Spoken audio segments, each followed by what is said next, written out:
Bismillahirrahmanirrahim. Assalamu alaikum. Aujourd'hui, on va vous parler de Sayyida Khadija. Parce qu'aujourd'hui, c'est son wafat. Qui était Sayyida Khadija? C'était une femme noble et elle était respectée dans tout Mecca. Elle venait d'une famille honorable et c'était une des plus grandes commerçantes de son époque.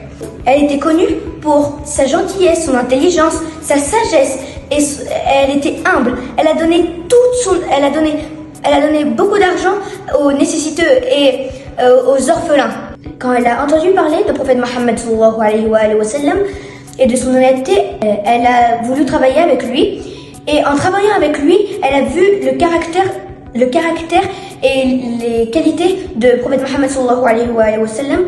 Et donc, elle a voulu l'épouser et leur mariage était rempli d'amour et de respect. Quand le prophète a reçu sa révélation, Bibi Khadija était la première personne à croire en lui. Elle l'a soutenu dès le début, alors que les Quraysh l'ont rejeté. Elle a tout fait pour aider l'islam en utilisant sa richesse pour aider les croyants et financer la mission du prophète. L'épreuve la plus difficile, c'était le boycott aux musulmans par les Quraysh. Pendant 3 ans, ils n'avaient pas de nourriture et ils n'avaient pas assez d'eau pour survivre.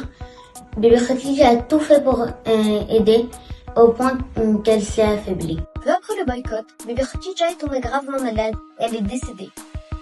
Son départ a été un immense chagrin pour le prophète sallallahu alayhi wa alihi, au point qu'il a appelé cette année Al-Huzn, l'année du chagrin. Car il a perdu à la fois Bibi Khadija et Abu Talib, son plus grand soutien. Le prophète sallallahu alayhi wa alihi n'a jamais oublié Bibi Khadija. Il disait souvent: je n'ai jamais eu de meilleure épouse que Khadija. Elle a cru en moi alors que tout le monde me rejetait. Bibi Khadija nous laisse un exemple de foi, de patience et de sacrifice et de générosité.